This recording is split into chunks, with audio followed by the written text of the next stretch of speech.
Good morning, नमस्कार साथियों। मैं संदीप पारिक, मेरे यूट्यूब चैनल मिशन उत्कर्ष के अंदर एक बार आपका फिर तहे दिल से हार्दिक अभिनंदन करता हूँ। दोस्तों, हमारी बात चल रही थी इंडियन पॉलिटी पर। किस पर?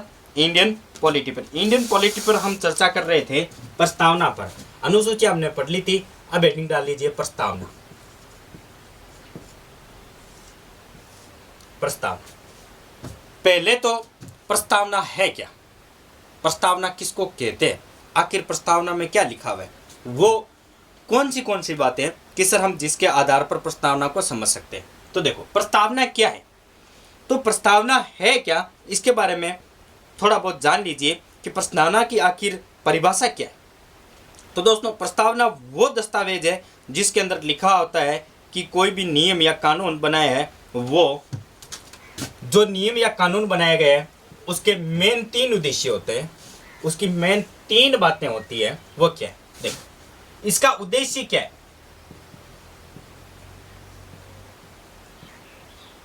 उद्देश्य क्या है और क्या है, कब लागू होगा, कब लागू होगा, इसका विस्तार कहां तक है, इसका विस्तार क्षेत्र का है, यानी जो हम कानून लागू कर रहे हैं उनका उद्देश्य क्या है, कब लागू होगा और उसका विस्तार क्षेत्र है वो कहां तक रहेगा। जिस दस्तावेज के अंदर इन बातों का उल्लेख किया गया है वो ही कहलाती है प्रस्तावना। ये जरूरी नहीं है कि हम संविधान के बारे में पढ़ रहे हैं तो संविधान की प्रस्तावना होगी, कोई जरूरी नहीं है। प्रस्तावना हर किसी कानून की हो सकती है, हर किसी नियम की हो सकती है, हर किसी भी कार्य की हो सकती है, लेकिन उसके अंदर 3 बातें लिखी हुई होती है कि सर जो आप कानून बना रहे हो उसका उद्देश्य क्या है, ये कब लागू होगा, इसका विस्तार क्षेत्र कहां तक रहेगा। तो ये तीनों शब्द जहां भी प्रयुक्त हो जाता है उस दस्तावेज को किस नाम से जाना जाता है? प्रस्तावना जाना जाता है। ओके सर, और क्या बात है? देखो, प्रस्तावना, मैंने आपको पहले एक बात बताई थी और उस बात के अंतर्गत मैंने आपको बताया था कि 13 दिसंबर 1946, 13 दिसंबर 1946, 13 दिसंबर 1946 को संविधान सभा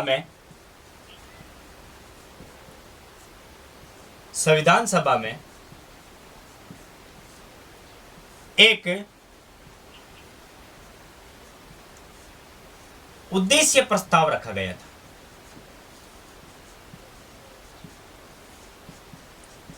संविधान सभा में एक उद्देश्य प्रस्ताव रखा गया था और रखा किसने था? पंडित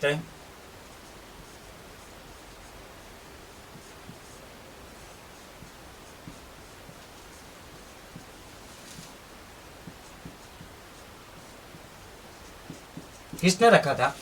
पंडित जवाहरलाल नेहरू द्वारा। लेकिन कुछ ऐसी घटनाएं घट गई थी या कुछ ऐसी बातें हो गई थी जिसकी वजह से इस उद्देश्य प्रस्ताव को 13 दिसंबर 1946 को अस्वीकार कर दिया गया था, यानी इनको स्वीकार नहीं किया गया।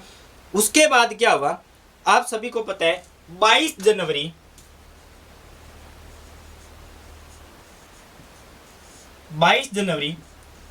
1947 को, कब? 22 जनवरी 1947 को इस उद्देश्य प्रस्ताव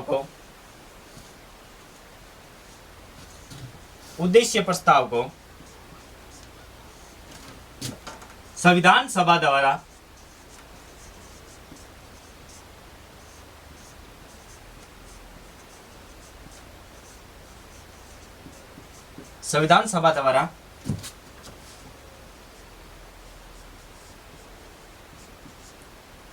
स्वीकार कर लिया गया। देखो, ये उद्देश्य प्रस्ताव, इस उद्देश्य प्रस्ताव का अर्थ क्या था कि जो हम संविधान बना रहे हैं उसका मेन उद्देश्य क्या होगा, ये लागू कब होगा और इसका विस्तार क्षेत्र कहां तक रहेगा, इन सभी के बारे में एक अलग से एक टॉपिक बना जाए और उस टॉपिक का नाम क्या रखा जाए? उद्देश्य प्रस्ताव। यानी एक अलग से दस्तावेज बनाया जाए और उस दस्तावेज का नाम रखा जाए उद्देश्य प्रस्ताव। सर रखा किसने था? तो सर्वप्रथम उद्देश्य प्रस्ताव रखा था, वो रखा था पंडित जवाहरलाल नेहरू ने। सब सर रखा कब था? तो याद रखना 13 दिसंबर 1946 को रखा था। ठीक है, और क्या हुआ? लेकिन डॉक्टर भीमराव अंबेडकर ने और उनके साथियों ने इसका बहिष्कार कर दिया था, और कुछ एक रीजन रहे थे, क्योंकि उस समय भारत और पाकिस्तान दोनों के विभाजन की बात चल रही थी। यानी जो मुस्लिम लीग के सदस्य हैं मोहम्मद जिन्ना, वो बार बार इस संविधान सभा की जो बैठकें उनका बहिष्कार कर रहे थे, अर्थात संविधान सभा विधित रूप से सेट नहीं हुई थी, विधित रूप से नहीं बन पाई थी। उसकी वजह से संविधान सभा के सदस्यों ने कहा कि भाई एक बार इस उद्देश्य प्रस्ताव को अस्वीकार कर दिया जाए। लेकिन 22 जनवरी 1947 को इस उद्देश्य प्रस्ताव को है वो विधित रूप से स्वीकार कर लिया गया था। सर फिर क्या हुआ? आखिर ये उद्देश्य प्रस्ताव और प्रस्तावना क्या है? सर आप उद्देश्य प्रस्ताव के बारे में इतना बता रहे हो, लेकिन हमारी बात चल रही है प्रस्तावना की। आखिर प्रस्तावना और उद्देश्य प्रस्ताव का संबंध क्या है? दोनों नाम अलग अलग है। फिर प्रस्तावना पढ़ा रहे हो और उद्देश्य प्रस्ताव के बारे में हम आप इतना बता रहे हो, इनका संबंध क्या है? तो दोस्तों इनका संबंध क्या है? तो देखो, इनका जो मेन संबंध है वो यही है कि जो वर्तमान संविधान सभा है, एक बार आप इसका स्क्रीनशॉट ले लीजिए, उसके बाद मैं बताता हूं। तो ले लिया होगा स्क्रीनशॉट आपने, देखो फिर क्या बात आती है।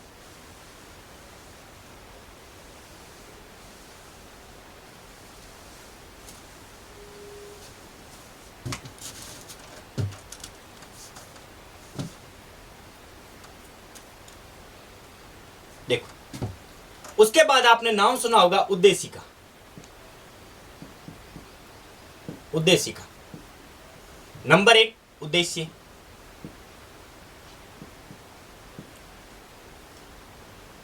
प्रस्ताव, नंबर 2 उद्देशिका, और नंबर 3 प्रस्तावना।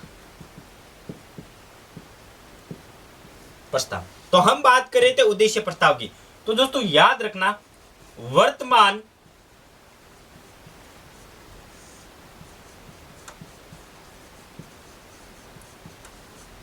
संविधान की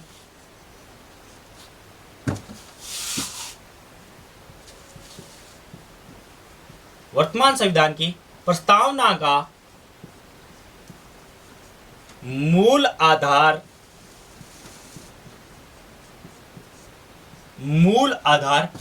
उद्देश्य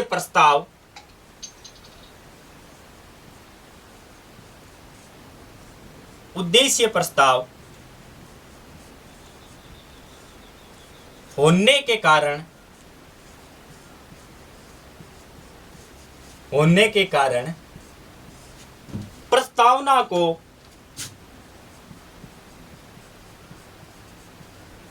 होने के कारण प्रस्तावना को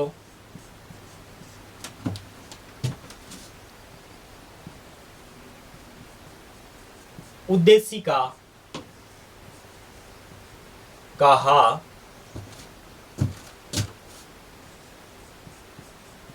जाता है। लिख लीजिए आप कि वर्तमान संविधान की प्रस्तावना का मूल आधार उद्देश्य प्रस्ताव होने के कारण प्रस्तावना को क्या कहा जाता है? प्रस्तावना को उद्देशिका कहा जाता है। देखो, सबसे पहले आया था उद्देश्य प्रस्ताव। क्या आया था? उद्देश्य प्रस्ताव। तो उद्देश्य प्रस्ताव है क्या? तो उद्देश्य प्रस्ताव है कि वर्तमान संविधान के अंदर जो प्रस्तावना है वो किसके आधार पर रखी हुई है? तो उद्देश्य प्रस्ताव। यानी प्रस्तावना का मूल आधार क्या है? प्रस्तावना का मूल आधार क्या है? तो प्रस्तावना का जो मूल आधार है वो है उद्देश्य प्रस्ताव। यानी प्रस्तावना कहां से ली गई है? उद्देश्य प्रस्ताव से। याद रह जाएगा। लेकिन सर उद्देशिका क्या है? देखो, उद्देशिका क्या है कि वर्तमान संविधान की प्रस्तावना का मूल आधार उद्देश्य प्रस्ताव होने के कारण ही इसको क्या कहा जाता है? उद्देशिका कहा जाता है। क्या कहा जाता है? उद्देशिका। तो यदि आप वर्तमान के अंदर कोई पुस्तक है, आप पुस्तक के पीछे देखना, या तो आपको नाम मिलेगा उद्देशिका या मिलेगा प्रस्तावना। तो वही हमारे संविधान की क्या है? प्रस्तावना है। तो आप एक बार इसका स्क्रीनशॉट ले लो और याद रखना, ठीक है।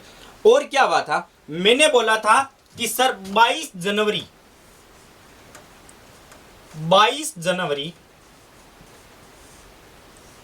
1947 को इसको स्वीकारा था।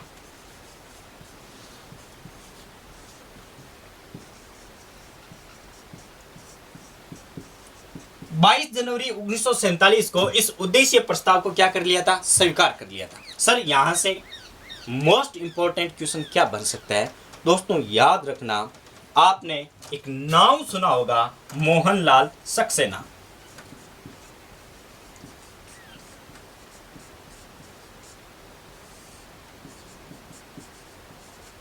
मोहनलाल सक्सेना।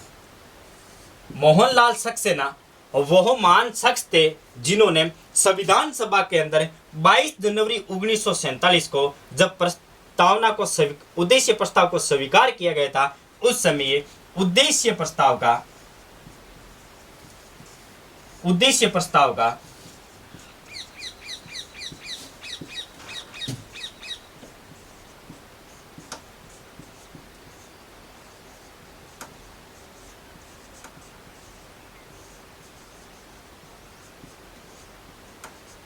देखो, मोहनलाल सक्सेना वो सदस्य है या वो महान व्यक्ति है जिन्होंने जब हमारी उद्देश्य प्रस्ताव को 22 जनवरी 1947 को संविधान सभा के द्वारा बेझिझक स्वीकार किया गया था, उस समय मोहनलाल सक्सेना ने इसी उद्देश्य प्रस्ताव का उर्दू में अनुवाद किया था। किसमें किया था, उर्दू में अनुवाद किया था। दोस्तों क्वेश्चन कहीं से भी बन सकता है, क्वेश्चन क्योंकि जो मेन क्वेश्चन थे, जो आधार था वो हर एक एग्जाम में पूछ लिया गया, लेकिन हमें टॉप करना है। तो इसका मतलब क्या है कि हमें अब उन क्वेश्चनों को पढ़ना है, उन क्वेश्चन पर यानी उन बातों पर हमें ध्यान देना है जो आगामी सत्र के अंदर या हमारे होने वाले एग्जाम के अंदर पूछे जा सकते हैं। तो याद रखना, उद्देश्य प्रस्ताव का सर्वप्रथम उर्दू में अनुवाद किसने किया था, तो वो किया था मोहनलाल सक्सेना ने। इस बात पर आप थोड़ा गौर करना। उसके बाद बात आती है कि सर उद्देश्य प्रस्ताव और प्रस्तावना क्या है। उद्देश्य प्रस्ताव और प्रस्तावना क्या है, तो उद्देश्य प्रस्ताव और प्रस्तावना है सेम ही, लेकिन इनको अलग अलग दिनों के अंदर स्वीकारा गया था और ये अलग अलग दिनों में पारित हुए थे या फिर अलग अलग दिनों में रखे गए थे। तो क्या है, एक बार आप इसका स्क्रीनशॉट ले लो।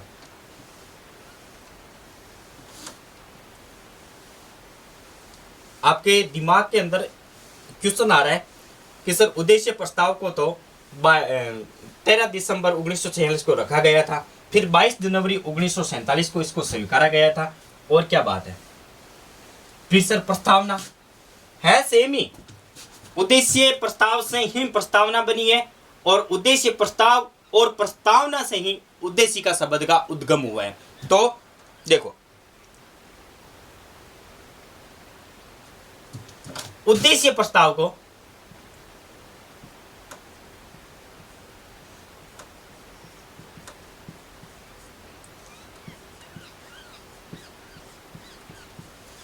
उद्देश्य प्रस्ताव कब रखा गया था, तो वो आपको मैंने बताया था 13 दिसंबर 1946 को। 13 दिसंबर 1946 को उद्देश्य प्रस्ताव को स्वीकारा कब था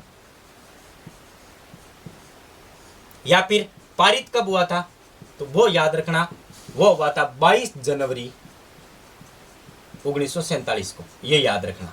ठीक है सर, और क्या है, तो सर प्रस्तावना, तो प्रस्तावना को स्वीकार कब किया गया था, तो प्रस्तावना को स्वीकार रखा, प्रस्तावना कब रखी गई, प्रस्तावना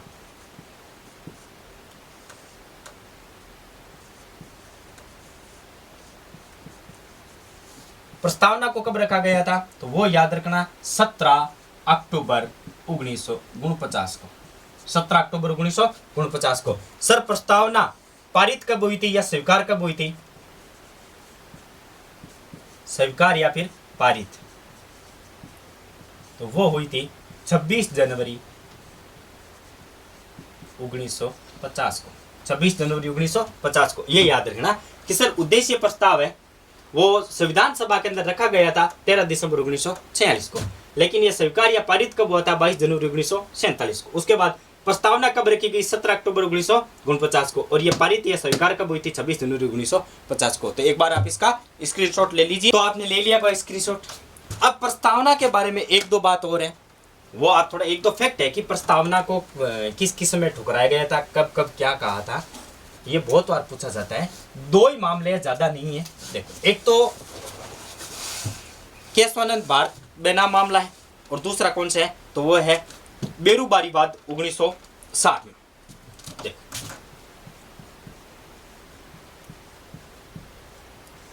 बेरूबारी वाद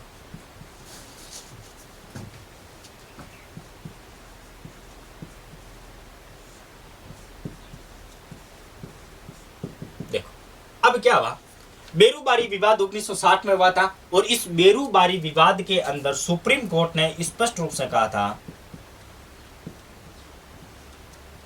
इस बेरूबारी विवाद के अंदर सुप्रीम कोर्ट ने स्पष्ट रूप से कहा था कि प्रस्तावना संविधान का भाग नहीं है। प्रस्तावना संविधान का भाग नहीं है। प्रस्तावना संविधान का भाग नहीं है। ये किसने कहा था? ये कहा था बेरूबारी विवाद 1960 के अंदर सुप्रीम कोर्ट ने कह दिया कि सर प्रस्तावना संविधान का भाग नहीं है। मैं बताऊंगा बेरूबारी विवाद क्या है, लेकिन फिर आपने मैंने कल भी आपको बताया था पिछली क्लास के अंदर कि केशवानंद भारती बनाम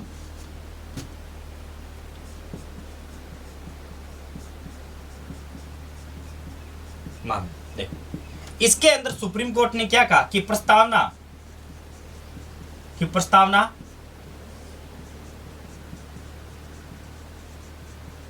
संविधान का भाग है। कि प्रस्तावना क्या है? संविधान का भाग है। इसके अंदर सुप्रीम कोर्ट ने कह दिया कि सर प्रस्तावना वो संविधान का क्या है? मूल भाग है। और क्या बोला था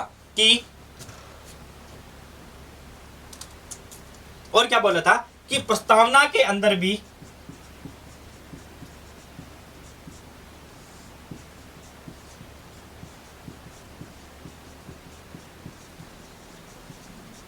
कि प्रस्तावना में संशोधन किया जा सकता है।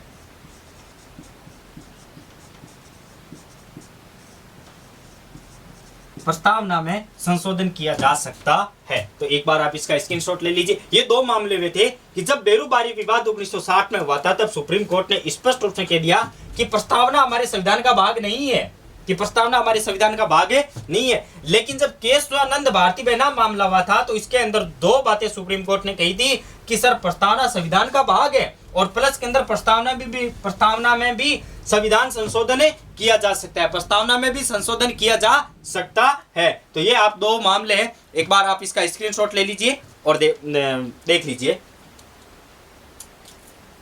ये पूछा जा चुका है, 2-3 बार ये क्वेश्चन पूछा जा सकता है कि प्रस्तावना को संविधान सभा ने किस मामले के अंदर कहा था कि प्रस्तावना संविधान का भाग है। ठीक है, प्रस्तावना संविधान का भाग है। कब से बना था? तो केशवानंद बनाम भारत मामले के बाद कहा गया था कि प्रस्तावना संविधान का भाग है। नंबर 2, प्रस्तावना में संशोधन किया जा सकता है। ये कब जारी हुआ था? तो ये 1973 के अंदर केशवानंद भारत बनाम मामले के अंदर भी हुआ था। लेकिन किस मामले के अंतर्गत प्रस्तावना संविधान का भाग नहीं है? वो मामला कौन सा था? तो वो था बेरूबारी विवाद। अब हम बात करते हैं थोड़ी सी बेरूबारी विवाद के अंदर 1960 में कि सर बेरूबारी विवाद क्या है। बेरूबारी विवाद क्या है? तो दोस्तों बेरूबारी विवाद है, इस विवाद को एक नाम से और भी जाना जाता है और वो कौन सा है? नेहरू और नून समझौता। सर बेरूबारी क्या है? तो बेरूबारी है वो कौन सा क्षेत्र है? देखो बेरूबारी किसी व्यक्ति विशेष का नाम नहीं है। बेरूबारी है वो एक जगह का नाम है और वर्तमान के अंदर वो जगह कहां पड़ती है? तो याद रखना वर्तमान के अंदर वो जगह पड़ती है बांग्लादेश में। बांग्लादेश में कहां पड़ती है? बांग्लादेश में। सर पहले कहां पर थी? तो वो पहले थी पाकिस्तान के अंदर। कहां पर थी? पाकिस्तान का वो हिस्सा था। अब हुआ क्या? वर्तमान के अंदर बांग्लादेश में पड़ती है लेकिन पहले पूरी पाकिस्तान के अंदर पड़ती थी। आप इतना याद रखना। मामला हुआ था पाकिस्तान और भारत के मध्य।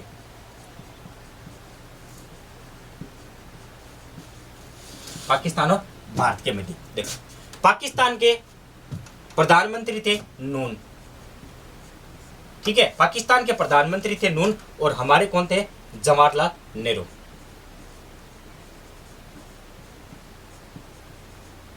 पंडित जवाहरलाल नेहरू। और पाकिस्तान के प्रधानमंत्री कौन थे? तो वो थे नून थे। कौन थे? नून। इसलिए इसे नेहरू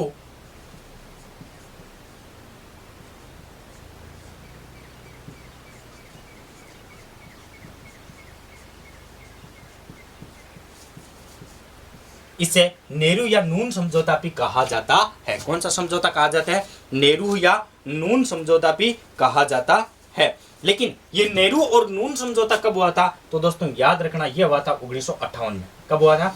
1958 में। ठीक है, नेहरू या नून समझौता भी कहा जाता है। ये हुआ कब था? 1958 में। हुआ क्या था कि पाकिस्तान की मांग थी कि जो ये बेरूबारी क्षेत्र है वो क्षेत्र हमें दे दीजिए। तो नेहरू और नून के बीच समझौता हुआ। तो नेहरू ने कहा कि भाई हम आपको ये क्षेत्र दे देंगे। तो नेहरू ने इस क्षेत्र को पाकिस्तान देने के लिए क्षेत्र को देना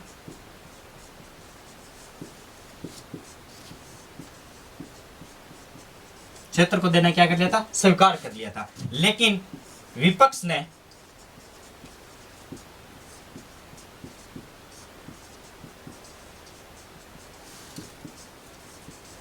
क्या हुआ? विपक्ष ने बहिष्कार किया। विपक्ष ने क्या किया? बहिष्कार। फिर यह मामला पहुंचा सुप्रीम कोर्ट में। मामला कहां पहुंचा? सुप्रीम कोर्ट में। मामला कहां पहुंचा था? सुप्रीम कोर्ट में। ठीक है, फिर हमारे जो संविधान का वर्तमान अनुच्छेद 143 है, 143 क्या कहता है? राष्ट्रपति सुप्रीम कोर्ट के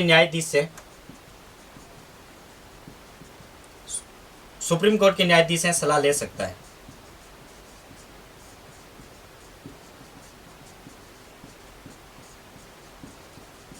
सुप्रीम कोर्ट के न्यायाधीश से सलाह ले सकता है। तो उस समय हमारे राष्ट्रपति कौन थे? जब बेरूबारी विवाद हुआ था, जब नेहरू नून समझौता हुआ था, उस समय हमारे देश के राष्ट्रपति कौन थे? तो वो है डॉक्टर राजेंद्र प्रसाद। कौन थे? डॉक्टर राजेंद्र प्रसाद। डॉक्टर राजेंद्र प्रसाद और सुप्रीम कोर्ट के न्यायाधीश हैं जो जस्टिस थे, उन दोनों के बीच में वार्तालाप हुई। ठीक है, और उस वार्तालाप के तहत क्या कहा था सुप्रीम कोर्ट ने? ठीक, इस वार्तालाप के तहत क्या कहा था कि प्रस्तावना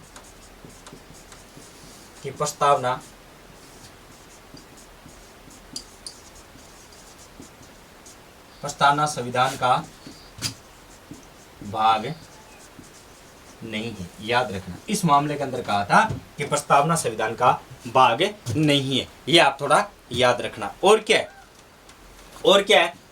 उसके बाद जो केशवानंद बेनाम भारत मामला हुआ था, उसके अंदर कह दिया था कि प्रस्तावना संविधान का भाग है और उसके अंदर क्या हो सकता है? संविधान संशोधन हो सकता है। तो याद रखना, प्रस्तावना के अंदर अब तक कुल कितनी बार, यानी एक बार क्या हुआ है? संविधान संशोधन हुआ है। क्या हुआ है? एक बार इसके अंदर क्या हुआ है? संशोधन हुआ है। प्रस्तावना में अब तक केवल एक बार ही संशोधन हुआ है। तो किस मामले के अंदर प्रस्तावना संविधान का भाग नहीं है? किस मामले के अंदर कहा था? तो वो कहा था बेरूबारी विवाद के अंदर। और बेरूबारी विवाद को किस नाम से जाना जाता है? नेहरू नूनिया समझौता। ये किन क्षेत्र को लेकर के हुआ था? तो बेरूबारी जो क्षेत्र है उनके अंदर लेकर हुआ था। और बेरूबारी क्षेत्र वर्तमान बांग्लादेश में पड़ता है, लेकिन पहले पूर्वी पाकिस्तान में पड़ता था। पाकिस्तान ने बेरूबारी क्षेत्र को अपने अंदर मिलाने के लिए भारत को बोला था। और फिर एक समझौता हुआ। इस समझौते के तहत नेहरू ने कह दिया था कि जो बेरूबारी क्षेत्र है वो नेहरू ने देना स्वीकार कर दिया था, लेकिन विपक्ष ने इसका बहिष्कार किया। फिर मामला गया सुप्रीम कोर्ट के अंदर। तो सुप्रीम कोर्ट के अंदर डॉक्टर राजेंद्र प्रसाद और सुप्रीम कोर्ट के जो न्यायाधीश है उन दोनों के बीच वार्तालाप हुई। और उस वार्तालाप के तहत सुप्रीम कोर्ट ने स्पष्ट रूप से कह दिया था कि भाई प्रस्तावना है वो संविधान सभा का क्या नहीं है? भाग नहीं है। तो एक बार इस मामले के बारे में आप स्क्रीनशॉट ले लीजिए। आपने स्क्रीनशॉट ले लिया होगा। ठीक है, अब सर हम बात करते हैं कि प्रस्तावना के अंदर मैंने बताया था कि अब तक एक संविधान संशोधन हुआ था, और वो संविधान संशोधन हुआ था 42वां संविधान संशोधन हुआ। तब प्रस्तावना के अंदर संशोधन किया गया था, और वो संशोधन हुआ था यानी 42वां संविधान संशोधन 1976। देखो हेडिंग लगा लीजिए, 42वां संविधान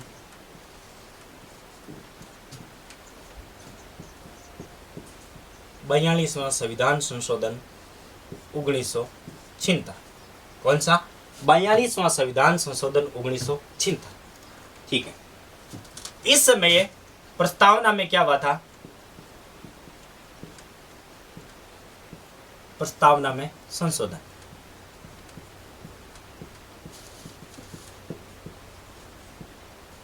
और 3 जनवरी 1977 को प्रस्तावना में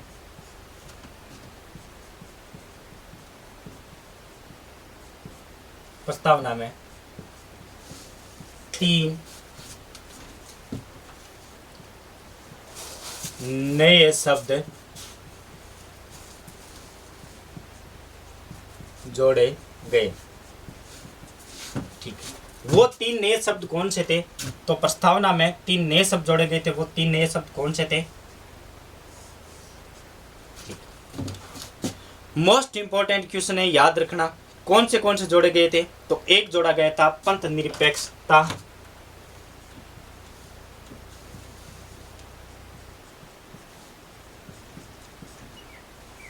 दूसरा अखंडता,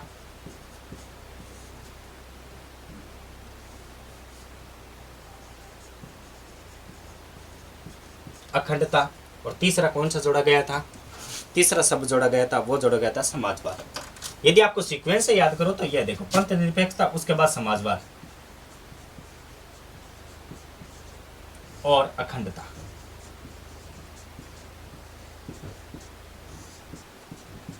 ये 3 नए शब्द जोड़े गए थे। इसके अंदर जो मोस्ट इंपोर्टेंट क्वेश्चन है दोस्तों, उसको याद रखना। 42वां संविधान संशोधन हुआ कब था? तो वो हुआ था 1976। देखो, क्वेश्चन पूछा जा सकता है कि किस संविधान संशोधन के तहत प्रस्तावना में संशोधन हुआ? तो वो याद रखना, किस संविधान संशोधन के तहत? तो वो हुआ था 42वां संविधान संशोधन 1976 के तहत। क्वेश्चन ऐसे भी आ सकता है कि प्रस्तावना के अंदर 3 नए शब्द जोड़े गए थे, पंथ निरपेक्षता, समाजवाद और अखंडता। ये कब जोड़े गए थे? तो अधिकांश गाइडों के अंदर आपको वो लिखा हुआ मिलेगा 42वां संविधान संशोधन 1976 के तहत। तो मैंने बोला है कि ये एक तो कब जोड़े गए और कौन से संशोधन में जोड़े गए, ये याद रखना। देखो, यहां से 2 बातें बनती है, आपको गाइडों में नहीं लिखी हुई मिलेगी। देखो, कब जोड़ा गया? तो वो कब जोड़ा गया था? 3 जनवरी 1977 को। और किसके तहत जोड़ा गया था? 42वां संविधान संशोधन। 42वां संविधान संशोधन 1976। संविधान में संशोधन कब हुआ था? तो वो हुआ था 42वां संविधान संशोधन 1976। यानी कब हुआ था? 1976 में हुआ था। लेकिन ये 3 शब्द कब जोड़े गए थे? 1977 में। और किस संविधान संशोधन के तहत जोड़े गए थे? वो जोड़े गए थे 42वां संविधान संशोधन। तो याद रखना, संविधान की प्रस्तावना के अंदर अब तक एक बार संशोधन हुआ है। वो संशोधन कब हुआ है? 42वां संविधान संशोधन 1976। उसके बाद प्रस्तावना के अंदर 3 नए शब्द जोड़े गए थे, पंथ निरपेक्षता, समाजवाद और अखंडता। ये कब जोड़े गए थे? तो ये जोड़े गए थे 42वें संविधान संशोधन के तहत 3 जनवरी 1977। 3 जनवरी 1977 को। लेकिन संविधान संशोधन कब हुआ था? तो वो संविधान संशोधन 1976 में हो गया था। तो इस बात पर जरा आप गौर कर लेना, क्योंकि ये बहुत बार पूछा जा सकता है। और क्या हुआ था, एक बार आप इसका स्क्रीनशॉट ले लीजिए। और कौन सा क्वेश्चन बन सकता है या और कौन सी बात है? तो ये 3 शब्द जोड़े गए थे, आप इसके बारे में चर्चा कर लेना। थोड़ा ध्यान रखना, क्योंकि क्वेश्चन कहीं से भी किसी भी प्रकार से पूछा जा सकता है। पुराने पैटर्न का जमाना नहीं रहा है। देखो, और क्या चीज है? 26 जनवरी 1950 की तिथि का प्रस्तावना में उल्लेख है।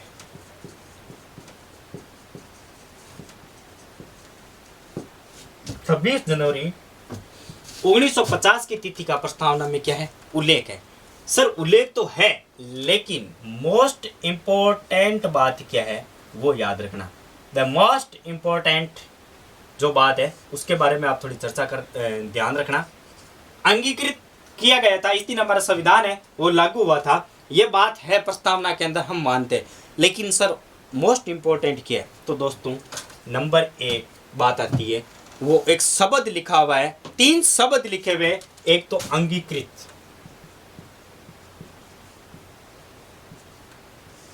एक अधिनियमित,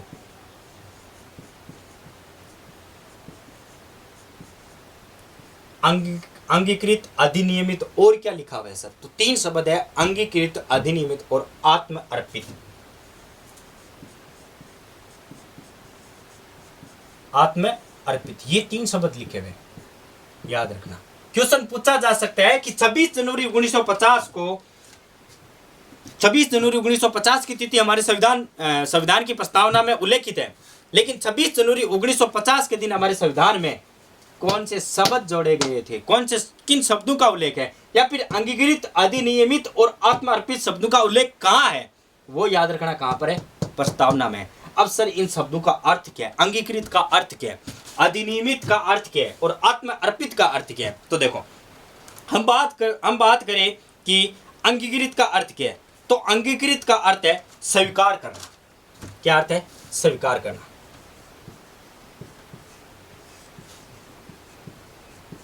और क्या है, अधिनियमित का अर्थ है लागू करना, लागू करना।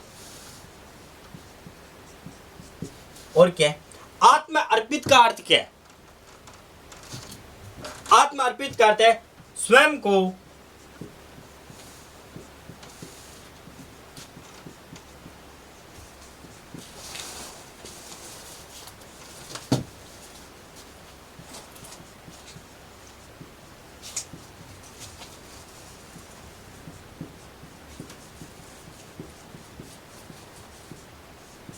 स्वयं को संविधान को सौंपना। यानी जो संविधान सभा थी उन्होंने कहा था कि अंगीकृत यानी हम स्वीकार करते हैं और अधिनियमित करते हैं लागू करना, आत्मर्पित के कि हम स्वयं को किसके अधीन सौंपते हैं, संविधान के। किसके, संविधान के। तो ये इसके बारे में आप स्क्रीनशॉट ले लीजिए और बाकी चर्चा करेंगे हम हमारी अगली क्लास में। तब तक जय हिंद जय भारत। और कोरोना चल रहा है, डेल्टा प्लस है वो भारत के अंदर आ चुका है, भारत के अंदर क्या राजस्थान के अंदर भी आ चुका है। और आज सूत्रों के मुताबिक पता चला है कि डेल्टा प्लस का पहला मरीज राजस्थान के अंदर बीकानेर के अंदर हमारे आसपास क्षेत्र में पाया गया है। तो आप थोड़ा इसके बारे में ध्यान रखना, अपने परिवार को सुरक्षित रखना और जो सरकार की गाइडलाइन है उस पर चलने की कोशिश करना। तो जय हिंद जय भारत।